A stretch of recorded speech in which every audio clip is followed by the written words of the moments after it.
It gives me great pleasure to bring on stage Mr. Dr. Michael from Atlanta, Georgia.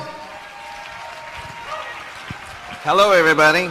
Ooh, hey, I am back on. Awesome. Thank you, sir. Brian. I Thank you for your appreciate time. it. Well, I am really glad to be here. I was in Okinawa and hadn't planned on coming, and everybody said, you gotta go, you gotta go, you gotta go. So I thought, okay, we gotta go. So my wife and I made plans, and we came, and I have the opportunity to learn from the people that helped me so much. My name, of course, is Dr. Michael Donaldson. I'm a chiropractor out of Atlanta. I graduated in '96. We do a lot of alternative care therapies, biofeedback, bionetics, laser allergy, all kinds of cool things. And as a physician, anybody here ever try to convince a doctor about the water? We're not stubborn, are we? Anybody dealt with a skeptic? Has anybody dealt with a critic? I was somewhere between a cynic and an opponent. I have made the position and clearly stated that alkaline water didn't work, that it was a fraud. And the reason that I had done that was because on May 28th of 2009, I got enrolled in the School of Hard Knocks. Gastroschisis is a short gut syndrome where basically your insides are on your outsides. This is not, there we go, Skylar. She is the most amazing person I've ever met in my life. She was born inside out. Everything from her stomach had gotten hung up on the outside, and her intestines, liver, pancreas, spleen, large intestine, small intestine, right ovary, bowel were all on the outside. And when you think things can't get worse, the intestines burst. They did 8 weeks on a colostomy, 8 weeks reversing it, getting the bowels try to work. Lexi is probably the best big sister in the world because every day she'd go to the hospital. We spent a year at Scottish Rite's Children's Hospital in Atlanta. I can get you any floor, any department on my cell phone. They knew us very, very well. And then when things started to get better, it makes a beautiful child. We talk about dehydration like it's some slow process or it's some insignificant thing. You go from this to this in hours. According to what the doctors that you're talking to know, you get most of your water through the bowel. When the bowel shuts down, everything goes wrong. We went numerous times to Scottish Rite, and I'd say, it's Michael, I've got Skylar, she's in acute dehydration. And when you go to a children's hospital and all 4 emergency room doctors and the whole staff surround your table, and they leave the lady at check-in, it's a bad day. She got better. They ended up putting this thing that's called a Mickey button. It's not a Disney souvenir, it's a port in her intestines. That port was on a continuous force feed. That means she was fed 7 days a week, 24 hours a day. And every morning when we woke up, just imagine what comes out the other end and is dripping across the beds, the pillows, the stuffed animals, the floor. And you took a shower with that to rinse her off every day. The water had an impact on me that you can't even imagine. So because of this, I wanted to find out the best way to hydrate. I looked up every kind of water alkalizer, ionizer, you name it. I've used the Jupiter, the Melody, the Microlite, the Royal, the Aqualeve, the Valera, the Ion, and they had abysmal results. And I concluded that basically it was a scam and it didn't really work. I can explain to you the research why the stomach neutralizes the pH and why it can create calcification. What I can't explain to you is why in 6 months I got this on Kangen water. Now, a little more background. Bless Amy Tyler's heart, because she walked into the office of an opponent and a cynic that was extremely well educated and wrong. I actually tried the water under duress. We had 6 or 7 people come into our office and try to pitch it to us. And honestly, we have so many people trying to pitch us so many things, it gets annoying. And I had tried all the water ionizers, and I knew. And we had some tests run. Long story short, Skylar was in failure to thrive, hemorrhaging from the bowel, unknown bleeding, anemia, you name it, it was a bad day. And she's laying on the table as I get this phone call. And so as a chiropractor, you know how we adjust your neck, right? I'm trying to regroup from this note, and Amy pops up and goes, Dr. Michael, Skylar doesn't need to suffer because you're too stubborn to try the water. I'll give it to you for free. I finally turned around and said, okay. In my mind, I was like, God, she's here for this, so it means something. I'm going to sit down, but I'm standing up on the inside. I said, fine, Amy, I am done. Now, you got to understand, she was a pharmaceutical rep. She read Guyton's book of medical physiology. She came in and said, I understand the pH thing. I don't know why it works, but it does. I'm like, what are you going to do? She just... So I'll try your water, and then I'll run the tests, and I will prove to you that you are wrong, that I am right, and then you have to promise never to bring it up again. She's like, fine.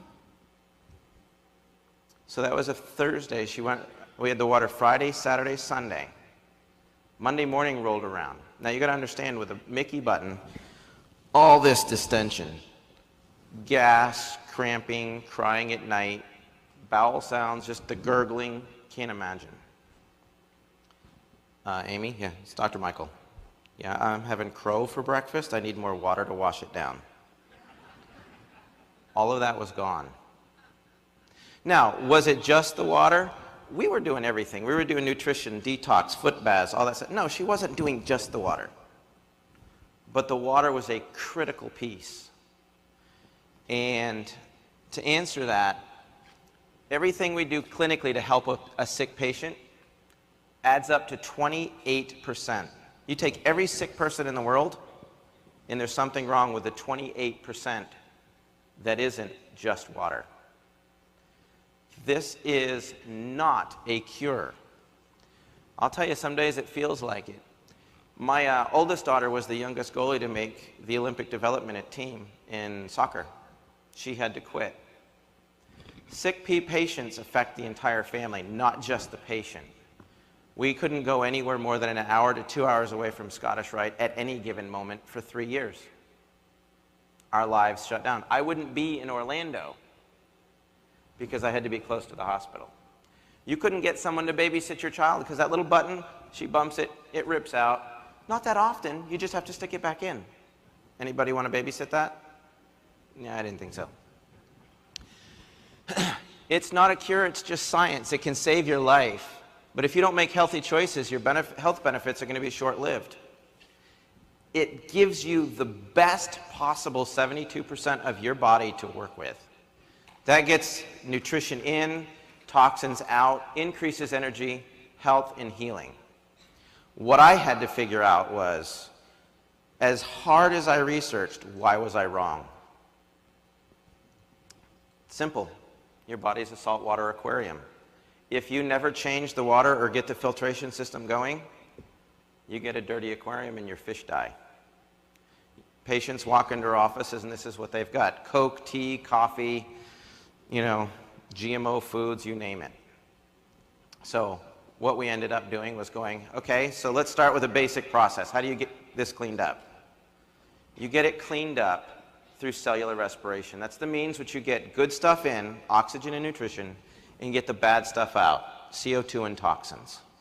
What's the mechanism by which this works? Hopefully you can see the yellow line around the outside and all the H positives? Can you see that? I don't think I have a pointer. Nope, I don't. Anyways, that hydrogen is extremely important. When you do a detox foot bath, what it's doing is increasing the hydrogen potential on your cells so that it can pulse to get stuff out.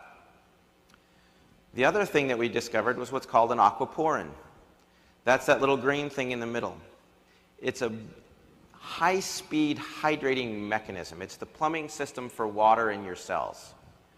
It will transport glycerol, CO2, ammonia, urea. It will take hydroxyl, hydrogen across that membrane. But it only does it in a single file, which means it has to be really dispersed to go through that hole. The other thing is it's completely impermeable to charged particles. That means that that hydrogen ion with that charge gets stuck on the cell membrane energizing it so it can pulse harder. When I say pulse harder, think like a jellyfish. If you've ever had an MRI, they introduce a charge and a spark, and your cells pop open. They do it again, your cells collapse. They take a picture, the computer generates an image. That's how an MRI works in a real basic standpoint. This is what goes on in your cells. Your cells will pulse. That red circle with the 6 in it's the aquaporin. There's hemoglobin in there. And you can see how as it closes, CO2 toxins will pulse out, oxygen and nutrition will go in, toxins out, nutrition in. Well, when water clusters, clumps, gets bound up in what we have referred to a lot of times as the macro cluster, the 16 to 25 molecules, it can't fit in that little hole. So why did all the other ionizers not work? Because they don't actually ionize. If you think about water like this, take a cluster of grapes and I want you to put them into that jug. Can you cram that whole clump in there? No. But if you take them all off and separate them out, you can funnel them right in. That's kind of the process that this works by. And it's considered the ionization aspect. Ionization with oxidation potential is the ORP. I included this chart because it's not alkalinity. This water is not alkaline water, it's alkalized water. The alkalinity is introduced to it electrically, not by the adding of calciums. Anybody ever done the chem test and it's like you do the pH strips and it doesn't work? Well, what happens is I did that because I'm a doctor and that's what we do is pH strips. They're chem strips. Well, if you start with a certain type of water, you run it through the machine, it doesn't change on those strips because you haven't added calcium, magnesium, and all the other stuff to it. It was already in the water. When you do the pool, you're like, oh, we need to add more stuff. So you add all the chemicals, and then you get a chemical change. That was the answer for why I used the drops, because it was electrically charged water. The only one of these waters, there's about 6 of them up there that are alkaline water, but they have a high ORP, which means they're going to make you rust. They don't give you electrons. The other thing that every doctor will say is you can't separate, it's just H2O, you can't get hydrogen from it. Actually, it's called dissociation of hydrogen, which means you get a hydroxyl group and a hydrogen group. The easiest way to prove this, and it kind of made my brain hurt, somebody stuck a cigarette lighter and lit my water on fire. The only thing could be is hydrogen. You can hear it pop. If you go to my Pinterest page, you'll see that there's a video where the guy does it, and I do it in my thing. Well, okay, you shouldn't be getting hydrogen out of a filtered water, so it must not be just filtered. A more accurate explanation would be it's dissolved hydrogen in water, which feeds that cell membrane that gives the cells the ability to absorb water. They hydrate better, and it gets into the tissues. How do they do that with electrolysis? Well, electrolysis is basically a process. You have an electrolyte, which happens to be the water. You have current. You have plates. And some equation spits out. I'm a doctor, not an electrician, so I called a master electrician and said, explain this to me. He said, it's really simple. You need enough power and amperage and enough surface area to affect the materials you're working with. I said, I can work with that. So I started going to the different websites, and sure enough, I got an equation. So here's where those things come from. Those 25 dots over there represent the cluster of water. When you get a lightning strike or enough power on those plates, which is in the SD501, it will take that big cluster and separate it out. It energizes it like a static electricity charge. The more charge it has, the more it separates the water, because the water will actually bounce away from each other. This is not accurate. It is a representation. 8.5 breaks the water down to a certain level, and it releases a certain amount of hydrogen and a certain amount of hydroxyl. That's where you get your difference in charges. That's why it changes the pH. Some of the water molecules will actually dissociate. The more power you use, the more it dissociates. The more it dissociates, the more hydroxyl and hydrogen you get. So if we look at 8.5, we get 4 little clusters of, say, 6 molecules. If we do 9.0, it would be 5 molecules of 5. 9.5 would have 6 clusters of 4. 11.5 could have 12 clusters of 2. Again, that's not specific. It's a representation of the concept of why it works. You're not adding any calcium. You're not adding any magnesium. You're simply creating more dissociation, and the energy in the water bounces off each other, so they tend to repel each other and they don't stay clumped together. Ever been played with iron filings, have a magnet under it, they all just clump up? Same difference. We grab a TV antenna, we get a signal. Why? Because we work on receiving electromagnetic signals. Telephones, Wi-Fi's, all that. So why does that power factor so important to disperse it more? Potential electrolysis units is basically a combination of power multiplied by the surface area of the electrode. So you take watts times amps times the surface area. It gives you what's called a PEU. So the SD501 has 230 watts, 2.5 amps, and 466 inches of surface area for the plates. That gives you a PEU of 267,950. Yeah, it's a big number. However, I went to Alkaline Water Plus and started to look at all the power supplies. Because if it's electrolysis and they're doing this with energy, you take 110 watts, a half amp, and the average Korean mesh plate replacement has 117 square inches, you get 6,435 PEUs. That is roughly 2.4% of the power generated by the SD501. Well, if it doesn't have enough power to separate the molecules, you got to add calcium and magnesium, which was that research paper done by doctors that says it can lead to calcification of the arteries in the heart, because they're adding that in. They didn't use the SD501. Why? Well, if you had a $5,000 budget to buy machines, you buy 5 machines and roll with it. You don't buy one. Interesting note, those free electrons that we were talking about, 1 amp, and I had forgotten about this, was 6.24 times 10 to the 18th power. That means times 2, so it's like 15.7 to the 18th number of electrons that are being freed up and used with this machine per second. That's where your electron donors come from. It's just doing a rapid and phenomenal job. When you do that online comparison, look at the power line, compare power to power, unit to unit.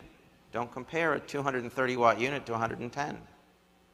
Have your people, this is a competitor's website, and you go right across, and there's 110, 110, 110, 110, a half amp, amp. Oh, there's one for 230 and 2.5 amps, and you go all the way to the top, and it says SD501.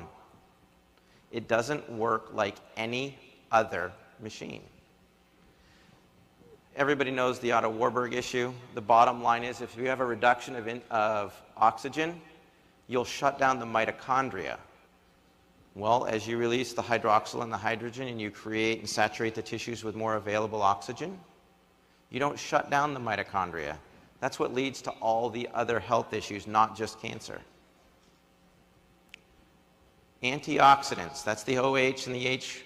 They work as a hydroxyl free radical scavenger, gets all the issues. Well, what will rust in your body in an oxidized environment is your hemoglobin. And everybody knows that hemoglobin is in your blood. But what ends up with is it's in your brain, your lungs, your tissues. Hey, Skylar.